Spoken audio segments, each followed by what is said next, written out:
नमस्कार मित्रांनो. बांगलादेशमध्ये जे काही घडतंय ते अभूतपूर्व आहे. भारताचा सगळ्यात जवळचा मित्र देश, खास करून आपल्या शेजारी देशांपैकी भूतान एवढाच किंवा कदाचित भूतानहून जास्त महत्त्वाचा म्हणून ओळखला जाणारा बांगलादेश.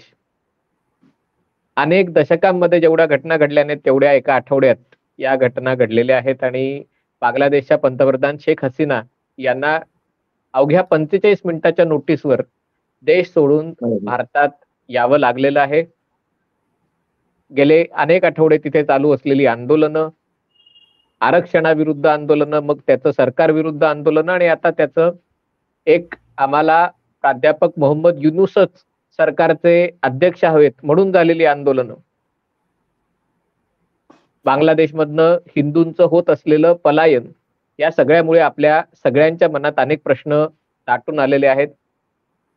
आणि या सगळ्या विषयावर अगदी अमेरिकेपासून चीनपर्यंत आणि पाकिस्तानपासून युरोपापर्यंत सगळेच जण या खेळात सहभागी असल्याच्या बातम्या येणार आहेत आणि त्यामुळे वैचारिक गोंधळ थोडासा दूर करण्यासाठी आम्ही ठरवलं की आज या विषयावर चर्चा करावी, किंवा आपल्याला वेगवेगळे पर्स्पेक्टिव्ह त्याचे आपल्याला मिळू शकतील, दृष्टिकोन मिळू शकतील. याच्यात भारत सरकारचं काही चुकलं का, भारताने कुठली दुसरी भूमिका घ्यायला हवी होती का, आमचे विचार कदाचित वेगळे असू शकतात, पण आमच्या देवाणघेवाणीमुळे कदाचित या विषयावरचं आपलं मत अधिक प्रगल्भ होईल अशी मला अपेक्षा आहे. पण एक औपचारिकता म्हणून मी चंद्रशेखर नेने सर आणि स्वातीताई दोघांचं या चर्चेमध्ये स्वागत करत आहे.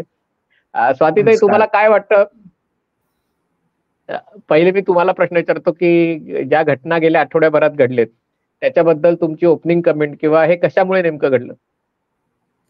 खरं सांगायचं झालं तर 8 जूनला शेख हसीना वाजेद भारतात आलेल्या होत्या आणि 9 जूनला मोदींचा शपथविधी होता.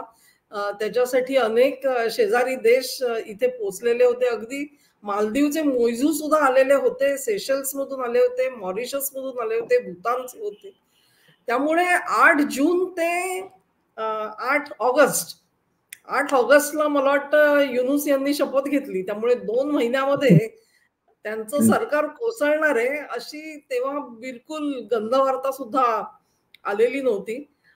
त्याच्यानंतर 15 दिवसात जवळजवळ शेख हसीना पुन्हा एकदा भारतामध्ये आल्या 21 जूनच्या दरम्यान आणि त्यांनी भारत सरकारशी बोलणी केली. असं म्हटलं जातं की त्यांची जी चीन भेट होती त्या भेटी आधी त्यांना पुन्हा एकदा भारताशी सविस्तर चर्चा करायची होती आणि त्याच्यासाठी त्या इथे पोहोचलेल्या होत्या.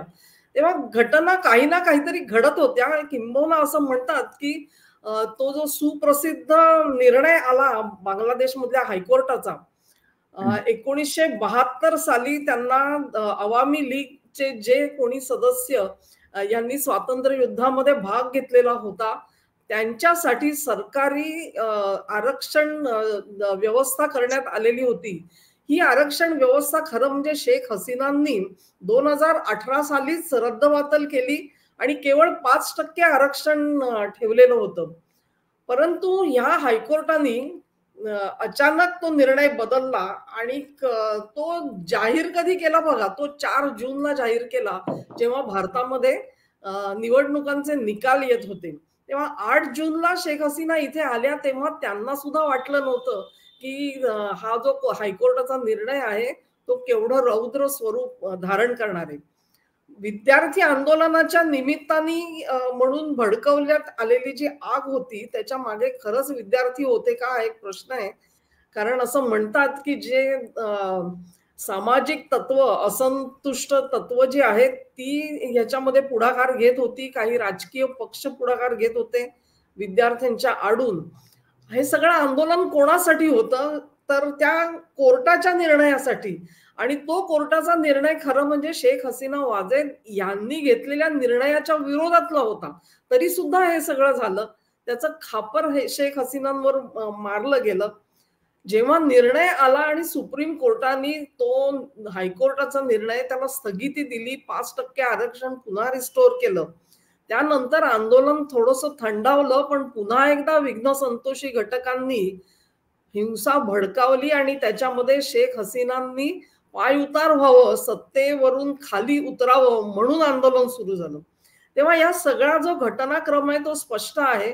कुठून ना कुठून तरी काहीतरी टिमकी वाजवायची आणि त्यांची सत्ता संपुष्टात आणायची, हा एक प्लॅन होता, आयोजित कट होता. आणि हा कट जो होता तो भारत बांगलादेशचे जे उत्तम परराष्ट्र संबंध आहेत त्यांच्यावर आघात करणारा असा हा प्लॅन होता, असं माझं मत झालेलं आहे. नेने सरांना मला विचारायचं आहे, कारण म्हणजे याच्यात मी थोडासा डेव्हिल्स ॲडव्होकेट म्हणून भूमिका बजावतो. कारण म्हणजे बांगलादेशमध्ये जी व्यवस्था होती तिला काही लोकशाही व्यवस्था कोणी म्हणणार नाही. पण दुसरीकडे 55-56 मुस्लिम देश आहेत, त्यातल्या त्यात सगळ्यात चांगली लोकशाही व्यवस्था ही जी मलेशिया, इंडोनेशिया, बांगलादेश, तुर्की ही जी व्यवस्था आहे तिला मुस्लिम देशातली लोकशाही आपण म्हणू शकतो.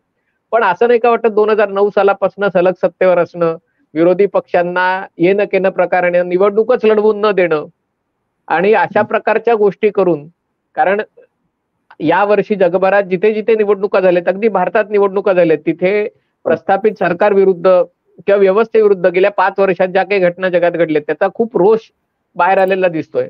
मग बांगलादेशमध्ये विद्यार्थ्यांचं आंदोलन पुढे होणं किंवा विद्यार्थ्यांच्या आंदोलनाच्या मध्ये जमाते इस्लामी असेल, BNPचे लोक सहभागी होणं हे नैसर्गिक असू नाही का शकत? कारण म्हणजे त्याच्यामध्ये विदेशी शक्ती असतीलच, पण हा उद्रेक होणं त्याच्यातला नैसर्गिकतेचा भाग तुम्हाला अजिबातच नाहीये का, असं वाटतं का? नाही, पहिली गोष्ट म्हणजे शेख हसीना निवडून आल्या, त्यांनी काही BNPला निवडणुका लढू नका असं सांगितलं नव्हतं. मला वाटतं BNPचा आधीपासूनच हा प्लॅन होता की काहीतरी करून बवाल क्रिएट करायचा आहे आणि त्यांना माहित होतं की आपण निवडून येणार नाही. त्यामुळे रडीचा डाव खेळून आम्ही मुळे निवडणुकाच लढवत नाही असं त्यांनी सांगितलं. बरं, शेख हसीनांना 75% जास्त सीट मिळालेल्या आहेत. त्यामुळे निवडणुकीतनं निवडून आलेल्या त्या आहेत. जसं मोदी सरकार सुद्धा, मोदी सुद्धा निवडणुकीत 242 सीट घेऊन आले. इतक्या सीट इतर विरोधी पक्षांना मिळून सुद्धा मिळालेल्या नाहीयेत. तेव्हा जनतेचा कौल स्पष्ट होता, शेख हसीनांना निवडून द्यायचं. परंतु याच्या मागची जी पंचमस्तंभी कारवाई चालली होती ती जाणून घेण्यास शेख हसीना कमी पडल्या, भारत सरकार कमी पडलं. माझ्या मते भारत सरकारची जी यंत्रणा आहे ती सुद्धा बहुतेक कमी पडली. एका दृष्टीने शेख मुजीबुर रहमानांची जी कत्तल झाली त्याचा हा रिप्ले झाला असं थोडंसं वाटतंय. कारण त्यांचं तसंच झालं होतं. त्यावेळेला रॉला काहीही कळलं नाही आणि एका दिवसात होत्याचं नव्हतं झालं. आता इथे 45 मिनिटात जेव्हा त्यांना जायला सांगतात आणि सांगतं कोण, तर तो वकारुज्जमान हा आर्मी चीफ. बरं, तो फक्त 23 जूनलाच झालाय, त्याला अजून महिना सुद्धा पूर्ण जेमतेम झाला होता. आणि त्यांनी सांगितलं, आणि तो शेख हसीनांच्या नात्यातला आहे इतकं असून सुद्धा त्या आर्मी चीफनी त्यांना जायला सांगितलं आणि त्यांनी सांगितलं की I am unable to protect you, म्हणजे तुम्ही आत्ता गेला नाही तर इथेच मराल. मग बहुतेक त्यांनी त्यांना वडिलांची आठवण करून दिली की तसंच करायचंय का, त्याच्याकडे ऑप्शन नव्हता. पण याचा स्पष्ट अर्थ असा आहे की त्या वकारुज्जमानला पहिले फितवण्यात आलं आणि ते जे फितवलं ते यांना कळलं नाही, आपल्या हेर खात्यालाही कळलं नाही, यांनाही कळलं नाही. हा उद्रेक इतका 3 दिवसात पहा 4 ते 5 दिवसात हा उद्रेक एकदम प्रचंड वाढलेला आहे.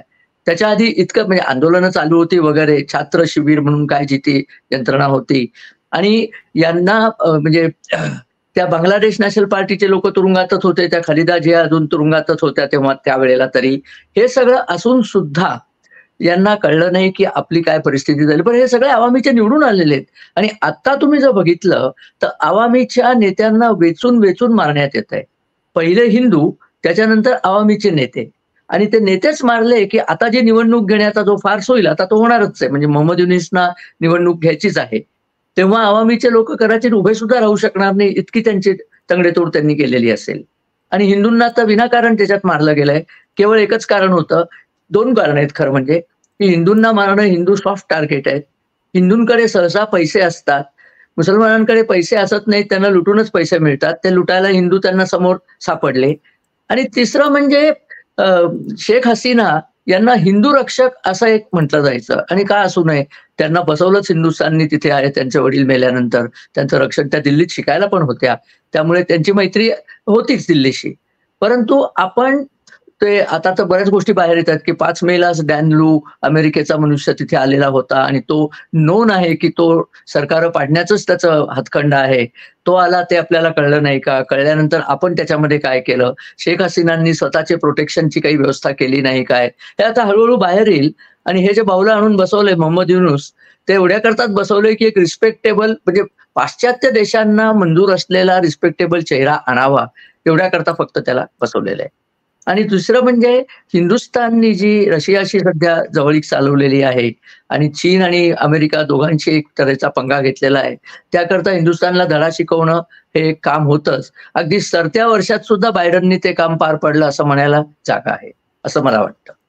पण म्हणजे मला याच्यात खास करून, कारण मी याच्यावर नोव्हेंबर 2023 मध्ये लेख लिहिला होता, कारण तेव्हा बांगलादेशमध्ये असलेले अमेरिकेचे राजदूत पीटर हास हे बांगलादेशच्या वेगवेगळ्या राजकीय पक्षांना ते भेटत होते. त्याच्यामध्ये ते जमातच्या प्रतिनिधींनाही भेटले. जमात ए इस्लामी ही एका प्रकारे हिंदूंविरुद्ध हत्याकांडात सहभागी असलेली, पाकिस्तानला मदत करणारी अशी इस्लामवादी संघटना आहे.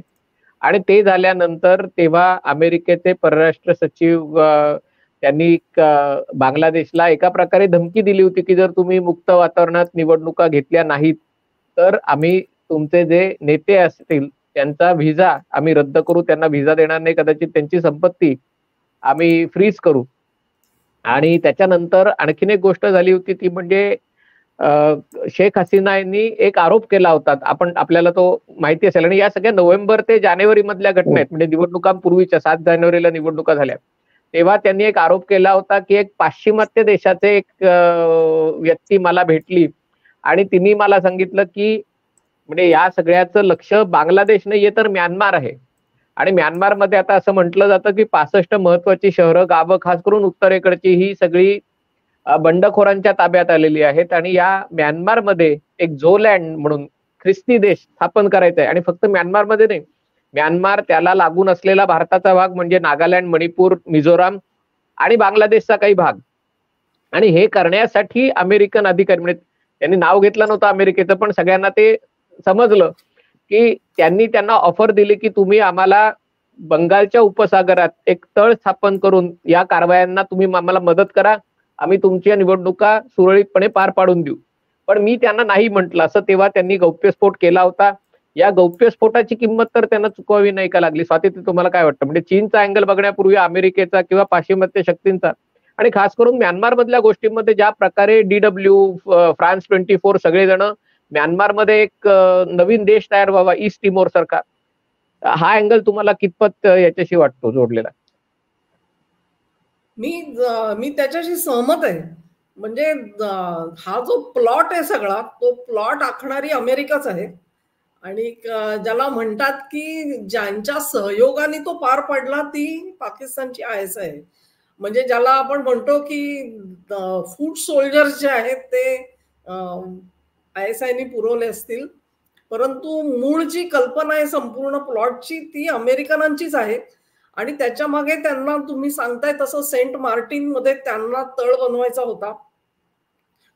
इतकंच नाही तर अमेरिका सांगताना सांगते की आम्हाला चीनला अटकाव करायचा आहे वगैरे वगैरे, किंवा त्यांनी जे सांगितलं की कुकी लँड असेल किंवा दुसरं काही नाव त्यांना द्यायचं असेल, ते तिन्ही राष्ट्रामधून होतं. म्हणजे भारताचा काही भाग, म्यानमारचा काही भाग आणि बांगलादेशचा भाग, असे तिन्ही मिळून ते ख्रिश्चन स्टेट त्यांना बनवायचं होतं. आणि त्याच्यामध्ये मी ऐकलं त्यानुसार मणिपूरचा पण सहभाग ते करणार होते, काही भाग मणिपूरचा.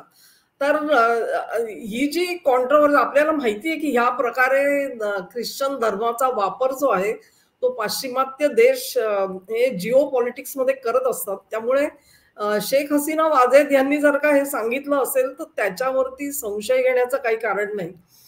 रेजिम चेंज ची जी अत्यंत आपण म्हणू की बदनाम झालेली जी माणसं आहेत, त्याच्यामध्ये डोनाल्ड लू असतील, व्हिक्टोरिया न्यूलंड असतील, ह्यांच्या ज्या फेऱ्या ह्या उपखंडामध्ये सतत चाललेल्या होत्या आणि त्यांची वक्तव्य येत आहेत, त्या सगळ्यावरून एक ती दिशा समजते.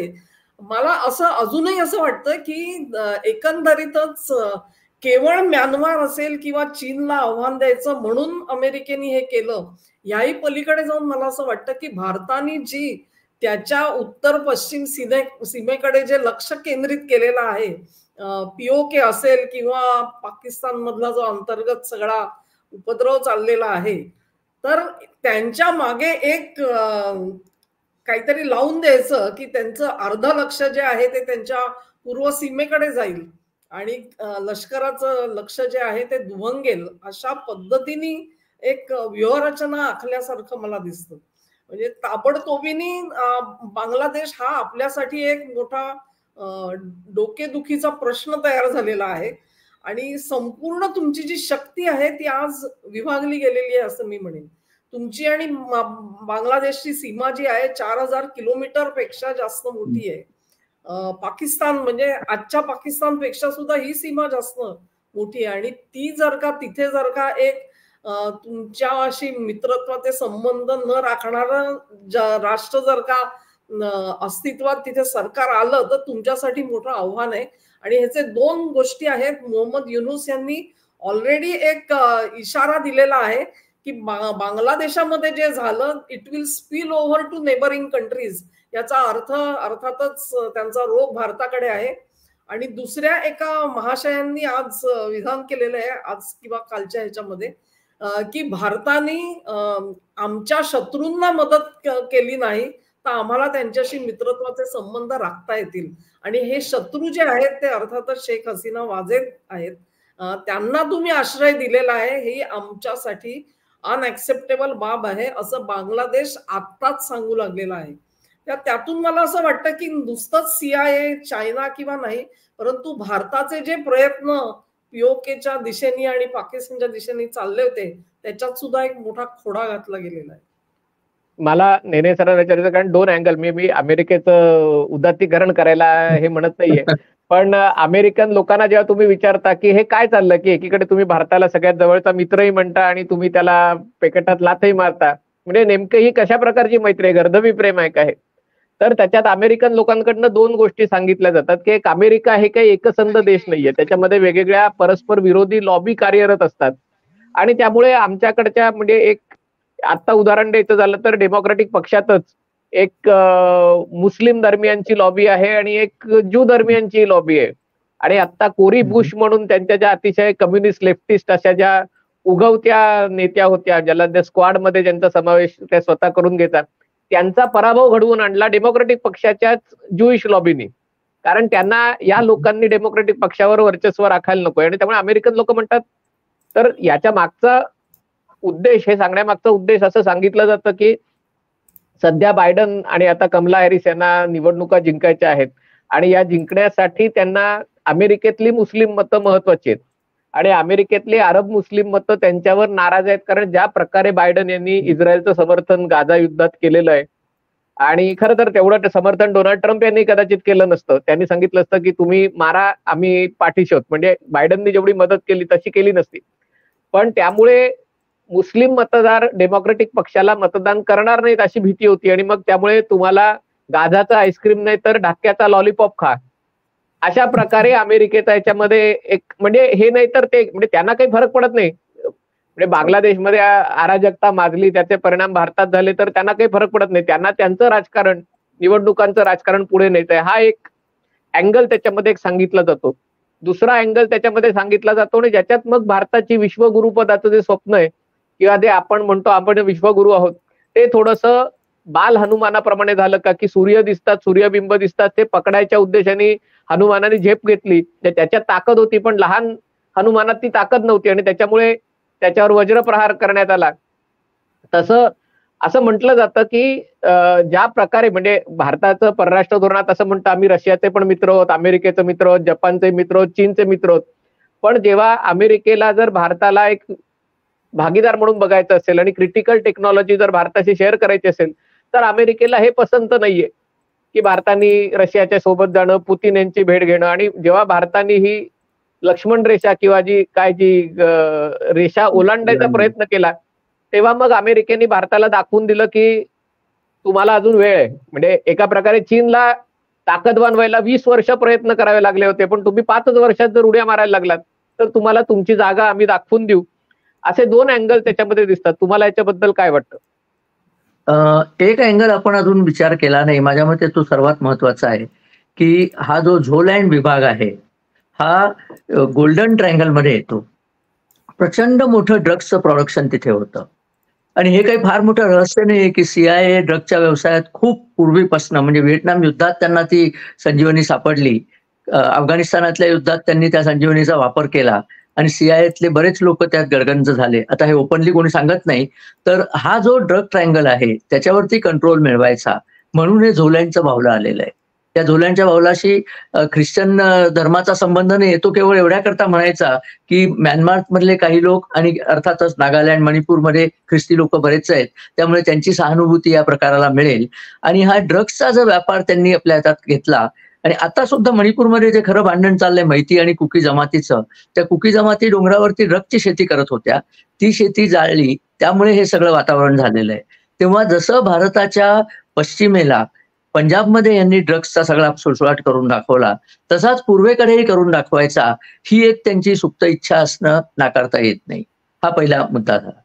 दुसरा मुद्दा हा आहे की निवडणुका आलेल्या असल्यामुळे जो बायडन यांना, अगदी बरोबर सांगितलं अने तुम्ही, की जो बायडन यांना काहीतरी आम्ही मुसलमानांकरता करतोय हे दाखवणं भाग होतं. आणि त्यांनी त्याच्यामध्ये बांगलादेशातल्या हिंदूंचा बळी द्यायला त्यांच्या बापाचं काहीच जात नाही. आता इथे परिस्थिती अशी आहे की या स्थितीमध्ये अजून 3 महिने मला वाटतं नोव्हेंबरमध्ये निवडणुका व्हायच्या आहेत. आणि नोव्हेंबरमध्ये निवडणुका झाल्या तरी प्रत्यक्ष चार्ज मला वाटतं जानेवारीमध्ये येतो. ट्रम्प समजा जिंकले तरी जानेवारीमध्ये त्यांच्या हातात प्रत्यक्ष चार्ज येईल. त्यामुळे ते जिंकले तर कदाचित याला थोडं वेगळं वळण लागू शकतं. ते नाही जिंकले तर मात्र परिस्थिती खरोखरच कठीण आहे.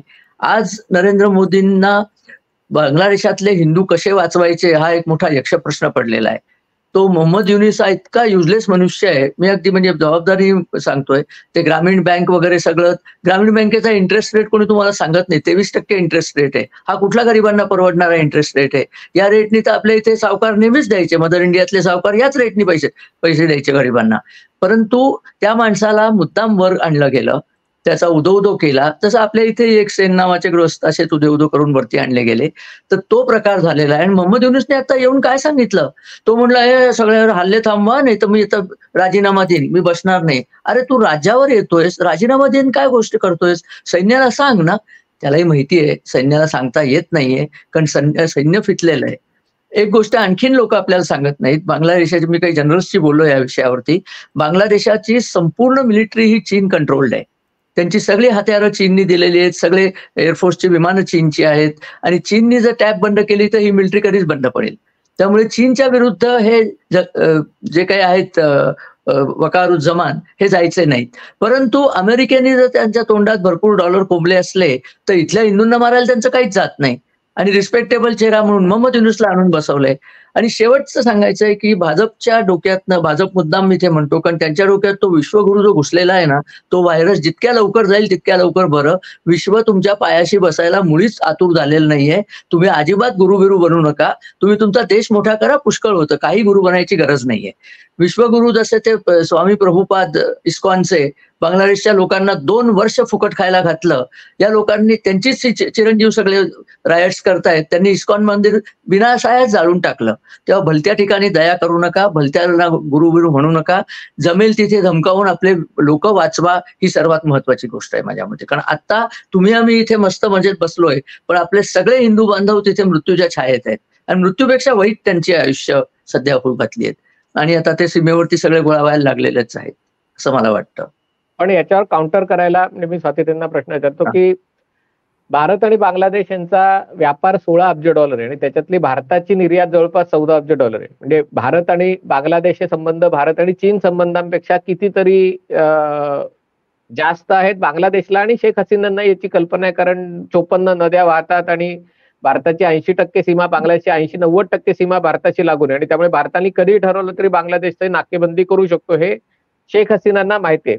आणि त्यामुळे भारताचा संरक्षण क्षेत्रातही बांगलादेशशी चांगल्यापैकी व्यापार आहे. पण मुद्दा हा आहे सांगायचा की जरी शेख हसीनांचं सरकार असलं आणि त्या जवळपास 20 वर्ष बांगलादेशच्या स्थापनेनंतर 20 वर्ष त्या पंतप्रधान आहेत, पण याही काळात बांगलादेशमधल्या हिंदूंची संख्या 24%ची 8% आलीच. म्हणजे दगडापेक्षा वीट मऊ या नेत्यांनी त्या चांगल्या होत्या. पण असं नव्हतं की त्यांच्या काळात हिंदू अगदी प्रगती करत होते आणि त्यांच्यावर हल्ले होतच होते. दुसरा मुद्दा असं सांगितला जातो, आणि हे मी अल जझीरावर बघितलं की त्याच्यात त्यांनी सांगितलं की शेख मुजीबही, जे कितीही सेक्युलरिझमचं ते नाव सांगत असले तरी शेख मुजीब असतील आणि ईस्ट पाकिस्तान मधले सगळे नेते हे इस्लामवादीही होतेच, जेव्हा जेव्हा पाकिस्तान आणि ईस्ट बरोबर. पाकिस्तान यांच्यामध्ये जेव्हा भांडण चालू होतं, तेव्हा शेख मुजीब पाकिस्तानच्या जनरलला सांगायचे की तुम्ही जे राज्य करताय ते खलीफ उमरच्या राज्याशी तुम्ही तुलना करून बघा. पैगंबरांच्या आधी काय मदिना, ज्याचा उल्लेख इम्रान खानने करतो, रियासते मदिना, त्याच्याशी तुम्ही, म्हणजे उदाहरणं देताना ते इस्लामचीच उदाहरणं देते. म्हणजे त्यांचा बंगाली भाषावाद जेवढा प्रबळ आहे, तेवढाच इस्लामवाद बांगलादेशमध्ये कोणी सत्तेवर आलं तरी प्रबळ आहे. मग त्याच्यात खरंच असं हे आहे का की जर शेख हसीना नसतील तर भारत जे कोणी राज्य करतील त्यांच्याशी डील करूच शकणार नाही? म्हणजे का, म्हणून मी स्वातींना विचारायचं की आता मोहम्मद युनूस हंगामी सरकारचे अध्यक्ष आहेत आणि कदाचित निवडणुका होतील तेव्हा जमाते इस्लामी किंवा त्यांची त्यांना निवडणूक लढायची परवानगी देऊन ते सत्तेवर येऊ शकतील किंवा मग बीएनपीच्या माध्यमातून ते सत्तेवर येतील. असं झालं तर भारत या प्रकारच्या बांगलादेशशी कशा प्रकारे डील करेल असं तुम्हाला वाटतं? सध्याचे जे भारत बांगला संबंध आहेत त्याच्यात हिंदू धर्मियांचं प्रोटेक्शन वगैरे मुद्दे कितपत आहेत मला माहिती. म्हणजे अगदी शेख हसीना पंतप्रधान होत्या तेव्हा सुद्धा तुम्ही म्हणता ते खरं आहे. अगदी शेख मुजीबुर यांचाच तुम्ही इतिहास बघितला तर स्वातंत्र्यपूर्व काळामध्ये पण ते राजकारणी म्हणून पुढे होते, सुरावर्दींच्या सोबत होते आणि डायरेक्ट ऍक्शन डे ज्याला म्हणतो आपण त्याच्यामधला त्यांचा सहभाग जो आहे तो अत्यंत विवादित चॅप्टर आहे असं मी म्हणते. त्यामुळे त्यांचे जी क्रेडेन्शियल्स आहेत म्हणजे एक हिंदू म्हणून आणि त्यांच्या देशामधले अल्पसंख्य आणि त्यांचं संरक्षण करण्यासाठी त्यांची कमिटमेंट याबाबत भरपूर शंका आहेत. शेख हसीना वाजेत कदाचित त्यांच्या वडिलांनी इतक्या कट्टर नसतील. त्यांनी जे राष्ट्र चालवलं ते राष्ट्रहिताच्या दृष्टिकोनातून घेणारे निर्णय जे आहेत तसं त्यांचं सरकार आहे असं मी मानते. धर्मावरती आधारित नव्हतं, त्यांच्या पक्षामध्ये जरूर असतील लोक तसे. आणि त्याची काही उदाहरणं जी आपण बघू ती तिस्ता नदीवरचा जो प्रकल्प सुरू करायचा होता त्याच्यामध्ये अनेकांनी रस दाखवला होता, परंतु त्यांनी अत्यंत धाडसाचा निर्णय घेऊन हा प्रकल्प भारताच्या हाती सोपवला. नंबर 2 ची गोष्ट अशी की सेंट मार्टिन बेटाचा ताबा जो आहे तो मी कुठच्याही परिस्थितीत अमेरिकनांना किंवा दुसऱ्या कुठल्याही परकीय शक्तीकडे देणार नाही म्हणून ठामपणे सांगितलं, कारण तो बांगलादेशच्या हिताचा निर्णय होणार नाही. तीच गोष्ट चीनच्या बाबतीत झाली. चीनला एक जो प्रकल्प द्यायचा ठरलं होतं तिथून त्यांनी पुन्हा एकदा एन्व्हायरमेंटल कन्सर्न्स दाखवून त्याच्यामधून सुद्धा माघार घेतली आणि चीनला सुद्धा नाही सांगितलं. किंबहुना आता मी ज्या पहिल्या माझ्या ह्याच्यामध्ये जो उल्लेख केला तो 11, 12 किंवा 13 जुलैला जेव्हा त्या गेल्या चीनमध्ये त्यावेळी खटके इतके उडले की त्यांना संपूर्ण दौरा आटपून 1 दिवसातच परत यावं लागलेलं होतं. आणि तेव्हाही त्यांनी चीनला स्पष्ट नकार दिलेला होता.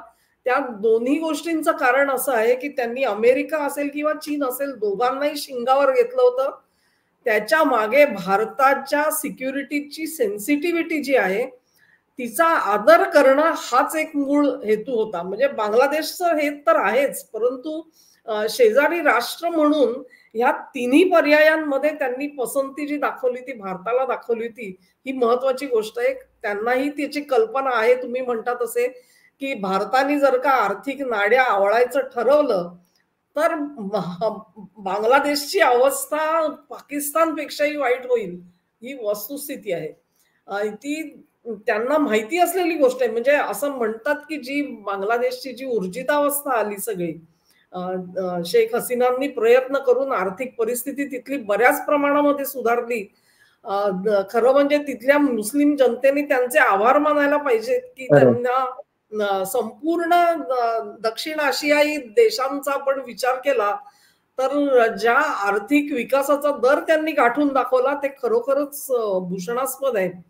पण आपल्याला माहिती आहे की कट्टरपंथी इस्लामचे जे लोक आहेत त्यांना या सगळ्याबाबत काही स्वारस्य नसतं आणि त्यांना फक्त एकच आहे, इस्लामचं राज्य येणार की नाही ह्या प्रश्नाला ते जास्त भर देत असतात. पण मला असं वाटतं की भारताने सगळ्या आशा सोडून द्याव्यात अशी काही परिस्थिती असं मला वाटत नाही. आर्थिक नाड्या ही तर परिस्थिती आहेच, पण आपल्याला हे लक्षात घेतलं पाहिजे की 3 वेळा शेख हसीनांनी तिथे निर्विवाद विजय मिळवलेला होता आणि त्यांची अवामी लीग पार्टी जी आहे ती अत्यंत लोकप्रिय पार्टी आहे. आणि त्याची पाळंमुळं जी आहेत ती त्यांच्या जनतेपर्यंत खोलवर रुजवलेली आहेत. तुम्ही आता म्हणलात तसं त्यांच्या पक्षाचे जे सदस्य आहेत त्यांना आता टार्गेट केलं जातंय. मला वाटतं काही मंत्री सुद्धा ढाका एअरपोर्टवरती त्यांना अटक करण्यात आली. सर्व जे अवामी लीगचे जे पदाधिकारी सरकारमध्ये बसलेले होते ते एकामागून एक त्यांची आता उचलबांगडी होते आहे. या सगळ्या गोष्टी खऱ्या आहेत, परंतु तरी सुद्धा एक राजकीय शक्ती जेव्हा असते तेव्हा ती इतक्या लवकर नलिफाय करता येत नाही असं मला वाटतं. त्यामुळे भारताच्या हातामध्ये भरपूर काही गोष्टी आहेत. दुसरं असं की नेने साहेबांना मला सांगायचंय की रॉ अपयशी ठरली का ह्याच्या बाबत माझ्या मनामध्ये शंका आहे. कारण रॉ असेल किंवा भारत असेल ह्यांचा जो रोल आहे तो त्यांना सावध करण्याचा होता शेख हसीनांना. आणि तुमच्याकडे जी माहिती आहे ती आपण त्यांच्याकडे जरूर पोहोचवली असेल. त्याच्यावरती कारवाई करणं हे शेख हसीनांच्या हातात होतं. किंबहुना असं म्हटलं जातं की जे नवे लष्कर प्रमुख जे नेमले त्यांच्या बाबतही भारताने सावध केलेलं होतं त्यांना. पण जसं त्यांच्या पिताश्रींनी त्यावेळेला भारताच्या सूचना ज्या आहेत त्या स्वीकारल्या नाहीत, स्वतः काव जाऊन भेटले होते त्यांना, तरी सुद्धा त्यांनी विश्वास ठेवला नव्हता. तीच परिस्थिती थोडीफार त्यांच्या कन्येच्या बाबत झाली असं मला वाटतं. त्यामुळे संपूर्णपणे निष्क्रिय नाही होत आपण. आणि भारताने सगळ्या आशा सोडून दिल्या पाहिजेत अशी परिस्थिती अजिबात नाहीये याची मला ठाम खात्री आहे. वेळ लागेल, जरूर लागेल. काही म्हणजे त्यावेळी जसं 9 महिन्यामध्ये काहीतरी करून दाखवलं भारताने तसं कदाचित घडणार नाही, पण एका विशिष्ट दिशेने भारत जरूर प्रयत्न करू शकेल. नेने सरांना मला विचारायचं आहे, कारण आता अमेरिकेत निवडणुका होऊ घातलेत आणि त्याच्यामध्ये एक आशेचा किरण असा आहे की जर समजा डोनाल्ड ट्रम्प किंवा रिपब्लिकन पार्टीला विजय मिळाला तर कदाचित, कारण डोनाल्ड ट्रम्पला बाकी या सगळ्या म्हणजे त्यांना पश्चिम आशियाच्या गोष्टीतही इंटरेस्ट नाहीये, तर बांगलादेशच्या प्रश्नात इंटरेस्ट येतं. त्याच्या दृष्टीने मेक्सिको बॉर्डर हा सगळ्यात महत्वाचा विषय आहे आणि त्यामुळे ती एक संधी भारताला मिळू शकेल का? आणि समजा जर कमला हॅरिस निवडून आल्या, म्हणजे ज्यांचा तर खरं तर अशा सगळ्या गोष्टींना बायडनपेक्षा जास्त पाठिंबा आहे, तर मग भारताची रणनीती काय असावी? मग टप्प्याटप्प्याने, म्हणजे आता एक ट्रेड ऑफ म्हणून बांगलादेशशी व्यापार आणि गुंतवणूक संबंध चांगले ठेवून त्याच्या बदल्यात हिंदूंचं संरक्षण हे करणं आणि टप्प्याटप्प्याने हिंदूंना परत आणणं ज्यांना यायचंय त्यांना, असं काही करणं योग्य राहील? म्हणजे अमेरिकेच्या याच्यावर ही अवलंबून असेल का? तर काय स्ट्रॅटेजी भारताची असायला पाहिजे बांगलादेशवर? माझ्या मते येते 4 महिने म्हणजे निवडणुका अमेरिकेतल्या होईपर्यंत, निकाल लागेपर्यंत भारत आणि बांगलादेशची जितकी रोखता येईल तेवढी सगळी मदत रोखून धरावी. त्याला कारण एकच फक्त पुरेसं आहे की आमच्या हिंदूंचे तिथले, तुमच्या हिंदूंचे, आमच्या सुद्धा नाही, तुमच्या इथल्या हिंदू नागरिकांचे शिरकाण तुम्ही चालवलंय, आम्ही तुम्हाला मदत करू शकत नाही. आता परिस्थिती अशी आहे की बांगलादेशला आपण मदत नाही केली तर आणि कोणीही त्यांना मदत करणार नाहीये. चीनला सुद्धा त्यांच्याकडे यायला खूप यातायात करायला लागते, कारण कनेक्शनच नाहीये. कनेक्शन फक्त समुद्रमार्गे आहे आणि चीन इतक्या लांबून कनेक्ट करून येईल असं नाही. अमेरिका आता त्यांना मदत करण्याच्या अजिबात मूडमध्ये नाहीये. एवढं झालं, खूप झालं, आता निवडणुकीत मला मतं द्या मग पुढे बघू, अशा मूडमध्ये अमेरिका आहे. त्यामुळे यांना जेव्हा खाण्यापिण्याचे युनुस काही टिकणार नाही, तर खाण्यापिण्याचे पैसे मिळाले नाहीत की हीच जी प्रोटेस्ट करतायत ती युनुसच्या विरुद्ध प्रोटेस्ट करतील. इनफॅक्ट त्या विद्यार्थी लोकांनी ऑलरेडी जनरलला सुनावलं होतं की तुम्ही इंटेरियर गव्हर्नमेंट जे करायचं ते आम्ही सांगू ते करा, तुम्हाला कोणी अधिकार दिलेलाच नाहीये. त्यामुळे सैन्य आणि ते जे काही प्रोटेस्टर आहेत त्यांच्यातही तणाव आहेतच. त्या तणावांचा आपण भरपूर फायदा घ्यायचा. त्यांना जेवायला मिळालं नाही की ते एक दुसऱ्यांच्या जीवावर उठतीलच. भारताला किती शिव्या दिल्या तरी फरक पडत नाही, कारण युनुस ऑलरेडी शिव्या देतच होते. इतका मूर्खासारख्या शिव्या त्या माणसाने दिल्या, त्याला नोबेल देणाऱ्याचंही कौतुकच आहे. कारण की त्यांनी सांगितलं आमच्या इथे प्रॉब्लेम आहे, भारत कसा म्हणू शकतो की तुमचा अंतर्गत प्रश्न आहे? अरे तुमच्या देशाचाच प्रश्न येतो. आम्ही मध्ये आलो असतो तर पुन्हा म्हणलं असतं तुम्ही आमच्या याच्यात नाक खुपसू नका म्हणून. तर त्याला कोणीतरी स्केपगोट पाहिजे, तो भारताला बनवायचा प्रयत्न करेल, पण आपण त्यांना मदत पूर्णपणे थांबवायची. काही अगदी जुजबी मदत सुद्धा थांबवली तरी फार छान होईल. जेवायचे लाले पडले की ते सगळा हिंसाचार थांबतो, मग ते एकमेकांचे गळे कापतात. आपण फक्त पुढचे 4-5 महिने बघत राहायचं आणि समजा जर कमला हॅरिस निवडून आल्या तर मदतीचा ओघ सुरू करायचा.